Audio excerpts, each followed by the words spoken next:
Bertemu kembali rentasan berita edisi 1097 saya Zawaz Yusof antara paparan utama.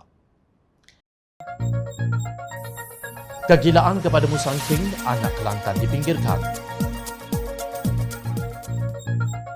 Punca undang-undang cegah jenayah ditolak. Kerajaan kalah undi bahagi pindaan SOSMA. Sekarang masanya untuk kita tumpukan RUU anti lompat.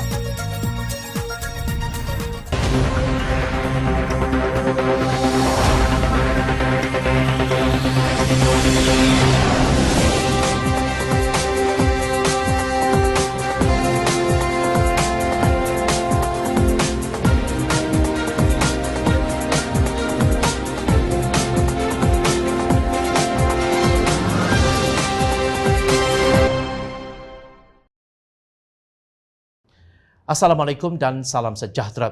Timbul soalan dalam fikiran kita, adakah anak Kelantan tulen yang mampu membangunkan ladang Musangking komersial besar-besaran dari tanah kurniaan kerajaan sehingga bukan anak Kelantan sahaja diberi peluang kelulusan tanah seluar luas mereka mahu. Demikian soal Ketua Parti Amanah Negara Amanah Kota Baru Datuk Husam Busa. Beliau melawat kebun durian Tuan Haji Muhammad Lokman Isa di Jerantut untuk membuktikan kata-katanya bahawa anak jati Kelantan juga mampu membangunkan ladang durian Musangking.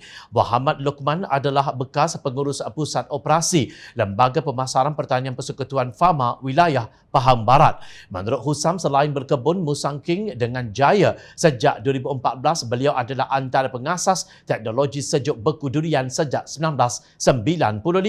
Melalui hasil kajian beliau, ramai peniaga sejuk beku durian Musangking mendapat faedah sehingga mereka muncul sebagai pengeksport Musangking terkenal, termasuk nama yang tertera sebagai salah seorang pemaju Musangking dalam berita 24 Februari 2022 itu, kata Husam. Menurut Husam, penanaman Musangking merupakan hasil titik peluh kajian dan idea Muhammad Lokman dan rakan-rakannya dari Fama. Kata Husam, Muhammad Lokman terpaksa membangunkan sendiri kebun Musangking seluas 18 ekar di Jerantut, bukan di negerinya sendiri. Pilu pernah berjumpa Esko Pertanian Kelantan dan menawarkan khidmat dan pandangan profesional tentang bagaimana kerajaan Kelantan patut menolong anak Kelantan sendiri bagi membangunkan perniagaan berkebun Musangking. Tetapi khabarnya hampa, ujar Husam. Dalam video yang dikongsikan itu, Muhammad Lokman berkata ramai anak jati Kelantan yang berkebolehan dalam penanaman durian tetapi tidak diberikan peluang. Carian Jom Channel mendapati Muhammad Lokman juga sehingga ke hari ini masih berkongsi ilmunya kepada mereka yang ingin mengusahakan penanaman durian Musangking. Pada 24 Februari 2022 lalu, Timbalan Menteri Besar Kelantan, Datuk Muhammad Amar Ni Abdullah dilaporkan berkata kerajaan negeri Kelantan berjaya menarik pelaburan berasaskan peladangan dan agropelancongan durian Musangking yang bernilai 1.4 bilion ringgit yang akan berpangkalan di Pos Blau dekat Gua Musang, Kelantan. Menurut beliau, pelaburan oleh syarikat Sindian Sdn Berhad atau Sindian di atas tanah seluas 3,000 hektar itu akan merancakkan lagi pertumbuhan ekonomi negeri. Kerajaan negeri memberi sokongan kepada usaha ini kerana kita tahu durian Musangking berasal dari Kelantan. Projek ini boleh mengembalikan jenama ini ke Kelantan, katanya kepada pemberita selepas menyempurnakan majlis perasmian tapak pembangunan pusat agropelancongan dan ladang durian Musangking di Pos Blau pada hari tersebut, lapor utusan online. Hadir sama Ahli Dewan Undangan Negeri Galas Muhammad Syahbuddin Hasim dan Pengerusi Sindian Agropark Datuk Ros Haimi Razak serta Ketua Pegawai Eksekutif Hernan Corporation Sdn Berhad Ana Teo. Ros Haimi Razak dipercayai individu yang dimaksudkan oleh Husam. Namun, apakah sebenarnya isu yang dibangkitkan beliau? Ia berhubung dengan syarikat Sindian Sdn Berhad yang dikatakan mendapat sejumlah tanah daripada kerajaan Kelantan sebanyak 2 kali. Husam mendedahkan cariannya menerusi Suruhanjaya Syarikat Malaysia SSM dan mendapati 4 individu yang disenaraikan sebagai pengarah bagi syarikat Sindian Sdn Berhad adalah terdiri daripada Gan Buntian, Chai Chun Hee, Ros Haimi Razak dan Cik Chong Ha. Mengikut maklumat SSM, Bontian dan Chun Hee masing-masing beralamat di Semenyih dan Kajang, Selangor, manakala Chong Ha beralamat di Segamat, Johor. Sementara itu, Datuk Ros Haimi yang juga penasihat Persatuan Pembalak Kelantan PPK yang beralamat di Teluk Panji, Kota Baru, Kelantan.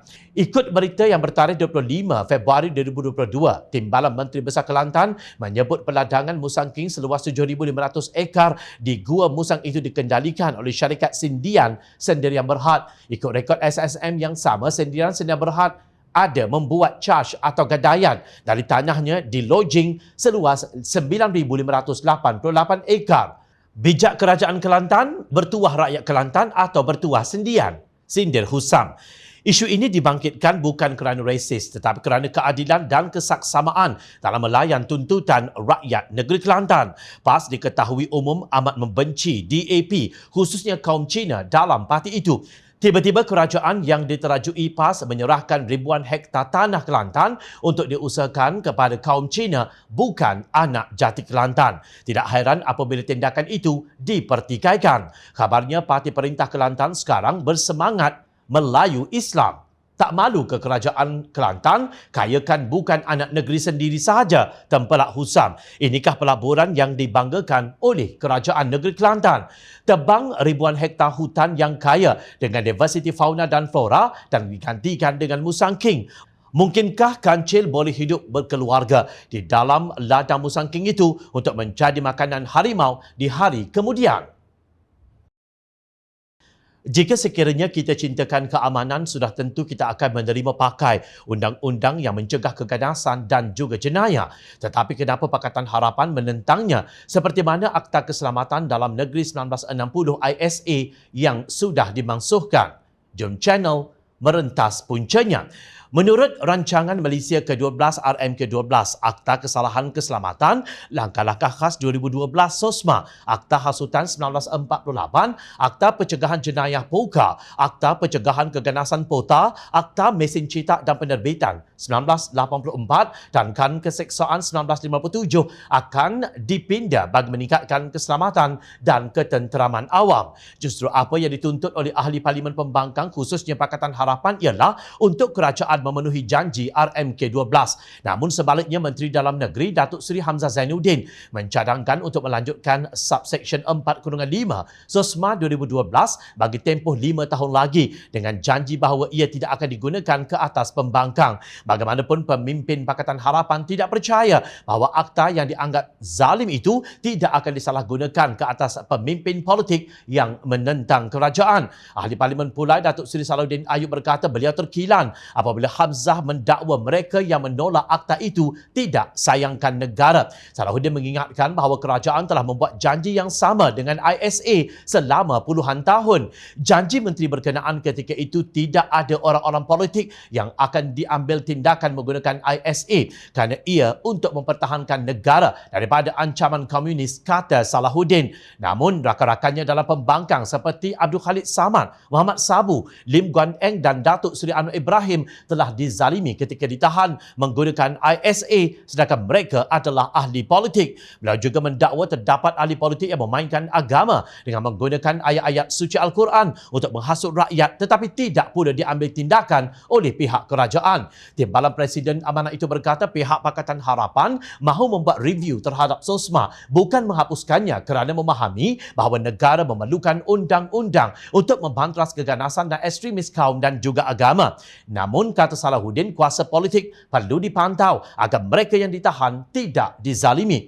Beliau berhujah bahawa selagi tidak ada pemurnian yang jelas, pihaknya tetap menolak usul Menteri Terbabit. Mencelah kenyataan Salahuddin itu, Khalid berkata beliau bersetuju dengan kenyataan Hamzah bahawa matlamatnya adalah selari dengan maqasid syar'iyah iaitu menjaga keselamatan. Tetapi Khalid menegaskan bahawa SOSMA tidak boleh digambarkan sebagai selari dengan kehendak syariat. Beliau berkata dalam syariat matlamat tidak pernah menghalalkan cara memberi kuasa mutlak kepada polis untuk menahan tanpa adanya semak dan imbang oleh pihak mahkamah merupakan satu kaedah atau pendekatan wasilah yang tidak dianjurkan oleh syariah, tegas Khalid. Membuat review terhadap undang-undang zalim seperti SOSMA menjadi salah satu daripada rancangan Pakatan Harapan yang belum dilaksanakan.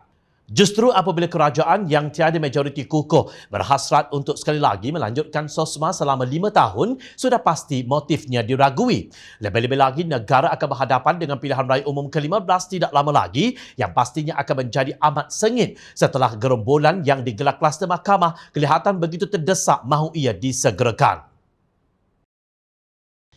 Usul Menteri Dalam Negeri Datuk Seri Hamzah Zainuddin untuk melanjutkan subsection 4-5 SOSMA 2012 bagi tempoh 5 tahun lagi gagal. Keputusan undian belah bahagi ialah setuju 85 dan tidak bersetuju 86, manakala tidak hadir 49. Yang di-Pertua Dewan Rakyat Tan Sri Azhar Azizan Harun kemudian mengumumkan usul tersebut tidak melepasi proses undi belah bahagi, maka ia tidak dipersetujui. Sebelum itu, dalam hujahnya, Hamzah berkata jika usul pindaan subsection 4-5 Akta Kesalahan Keselamatan Langkah-Langkah Khas 2012 SOSMA itu tidak diluluskan, ia akan menyebabkan penjenayah terus bermaharajalela.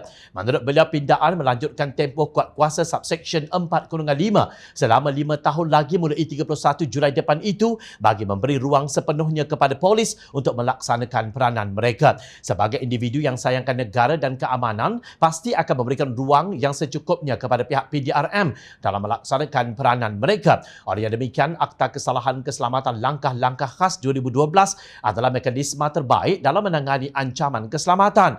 Oleh itu, tempoh kuat kuasa subsection 4-5 Akta Kesalahan Keselamatan Langkah-Langkah Khas 2012 perlu dilanjutkan 5 tahun lagi mulai 31 Julai 2022, kata Hamzah ketika membentangkannya di Dewan Rakyat. Sementara itu, tempoh tahanan 28 hari dikekalkan. Beliau berkata siasatan kes membabitkan kesalahan keselamatan, khususnya jenayah keganasan dan jenayah terancang adalah rumit dan kompleks. Siasatan memerlukan masa untuk dilengkapkan bagi mendapatkan keterangan daripada orang yang ditahan ketika pengumpulan bukti berkaitan bagi tujuan pendakwaan, termasuk pengesanan rakan sejenayah yang masih bebas. Untuk rekod subsection 4-5 telah dilanjutkan untuk tempoh 5 tahun berkuat kuasa 31 Julai 2017. Kini gerombolan tebuk atap itu mahu melanjutkan SOSMA itu atas alasan yang sama, seolah-olah negara kita tidak pernah aman. Sementara itu, Ketua Polis Negara Tan Sri Akrisani Abdullah Sani berkata pihaknya menerima keputusan Dewan Rakyat tersebut. Menurut beliau, keputusan tersebut bermakna SOSMA tidak lagi akan memperuntukkan kuasa penahanan selama 28 hari ke atas individu yang ditahan bagi siasatan membabitkan kes keselamatan bersifat kompleks. Bagaimanapun, kata Akril, bagi kes melibatkan kesalahan di bawah SOSMA yang disiasat selepas 31 Julai 2022, polis akan menggunakan peruntukan di bawah mana-mana undang-undang yang sedang berkuat kuasa. Melihat jumlah ahli parlimen yang bersetuju dengan usul, amat jelas bahawa gabungan Kerajaan Perikatan Nasional dan Barisan Nasional masih mahu bergantung kepada akta draconian yang berpotensi untuk disalahgunakan bagi mengekang kritikan oleh aktivis politik yang menentang pihak kerajaan. Jom channel muskil, adakah SOSMA ini mengikut syariat Islam sehingga ia mendapat sokongan parti yang kononnya berteriak dengan slogan Islam memimpin? Bagi 29 ahli parlimen kerajaan yang tidak hadir pada masa pengundian, adakah kalian sengaja tidak hadir untuk memalukan Menteri Dalam Negeri yang dianggap sebagai pengkhianat UMNO BN setelah melompat kepada Bersatu ketika masih berada dalam Pakatan Harapan? Kerajaan mempunyai 114 ahli parlimen sementara pembangkang hanya 105 dan seorang bebas. Bagaimanapun, semua ahli parlimen Pakatan Harapan menyambut baik kejayaan menggagalkan usaha kerajaan membelai akta yang menzalimi rakyat itu. Inilah kali pertama dalam undi belah bahagi usul kerajaan berjaya dikalahkan pembangkang. Syabas Pakatan Harapan. Pemimpin UMNO berlatah bahawa memorandum persefahaman MOU transformasi dan kestabilan politik batal setelah usul kerajaan yang dibawa Datuk Seri Hamzah Zainuddin melanjutkan tempoh pelaksanaan subsection 4-5 Akta Kesalahan Keselamatan Langkah-Langkah Khas 2012 SOSMA di Dewan Rakyat ditolak pembangkang. Bagaimanapun, pemimpin Pakatan Harapan enggan sentap dengan suara-suara sumbang pemimpin UMNO yang begitu teruja untuk mengadakan pilihan raya umum ke-15 dalam suasana COVID-19. Ketua Pembangkang Datuk Seri Anwar Ibrahim berkata beliau mengikuti perjalanan sidang Dewan Rakyat berhubung usul yang dibawa Menteri Dalam Negeri KDN tersebut walaupun masih dalam tempoh kuarantin. Penghargaan saya buat seluruh saf pembangkang kerana telah menyatakan pendirian yang teguh dan utuh serta berjaya menolak usul tersebut. Seperti yang dijelaskan beberapa rakan ahli parlimen, usul ini bukan sebahagian daripada MOU antara kerajaan dan Pakatan Harapan. Penolakan tersebut tidak mendatangkan kesan sama sekali kepada perjalanan MOU tersebut, katanya menerusi hantaran di Facebook kemarin. Sebelum itu, Menteri Komunikasi dan Multimedia Tan Sri Anwar Musa dalam hantaran di Facebook merujuk kepada perkara 3.3/B MOU berkenaan bahawa pihak Pakatan Harapan bersetuju akan mengambil pendirian menyokong atau berkecuali dalam apa-apa usul yang dikemukakan kerajaan. Menurut beliau, pihak Pakatan Harapan telah melanggar MOU tersebut apabila mengundi menolak usul KDN. Pada hemat saya, dengan tindakan itu maka terbatal surat MOU berkenaan, katanya. Anwar kemudian menyeru Perdana Menteri Datuk Seri Ismail Sabri Yaakob supaya mendapat perkenan Yang di-Pertuan Agong untuk membubarkan Parlimen seperti yang dikehendaki dalam keputusan Perhimpunan Agong UMNO baru-baru ini. Bagaimanapun, Setiausaha Agong DAP Anthony Locke telah mendahului beliau apabila bertemu dengan Ismail Sabri dalam mesyuarat pimpinan tertinggi Pakatan Harapan sebaik sahaja selesai undi belah bahagi di Parlimen. Hadir bersama ialah Presiden Amanah Muhammad Sabu dan Setiausaha Agong Keadilan Datuk Seri Saifuddin Nasution Ismail yang mewakili Presidennya Datuk Seri Anwar Ibrahim yang sedang menjalani kuarantin di rumah. Agenda utama mesyuarat tersebut ialah berkenaan status pembentangan rang undang-undang pindaan perlembagaan untuk menghalang tindakan melompat parti di kalangan wakil rakyat yang merupakan salah satu syarat utama dalam MOU persefahaman di antara Kerajaan Persekutuan dan Pakatan Harapan, katanya. Menurut beliau, Perdana Menteri telah memberikan komitmen bahawa RUU pindaan perlembagaan tersebut akan dibentangkan dan dibahaskan di Dewan Rakyat melalui satu persidangan khas semasa bulan Ramadan akan datang.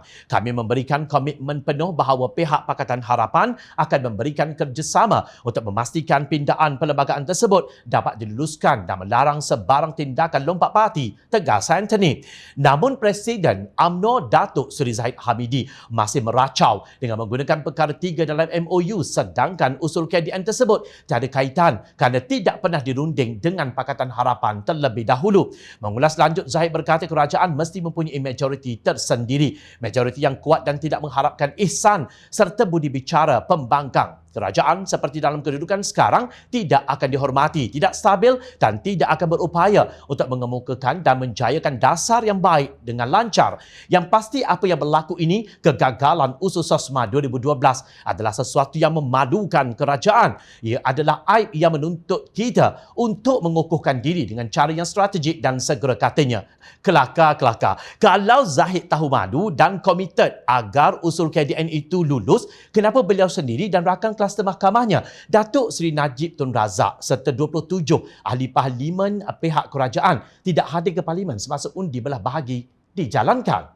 Untuk rekod, melalui undi yang dijalankan, hanya 85 ahli parlimen bersetuju berbanding 86 yang tidak bersetuju. Pakatan Harapan move on untuk merealisasikan Akta Anti Lompat Parti. Jika UMNO hendak bergasak sesama sendiri, biarkanlah mereka. Ingat, rakyat sentiasa memerhati.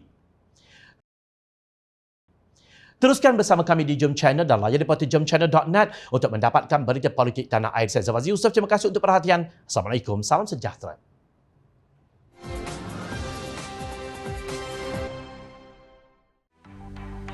Mencari maklumat dan berita politik yang bebas, kupasan yang tepat, panas. Dapatkannya secara eksklusif hanya di Jom Channel. Komitmen kami, pentasan berita Isnin hingga Jumaat. Berbicara dan isu semasa, kami garapkan secara langsung. Panel-panel berkaliber dan profesional. Interaktif, pandangan anda kami raikan. Jangan lupa bersama kami di setiap hujung minggu dalam edisi khas mingguan. Jom Channel, moving forward, sharing a new experience.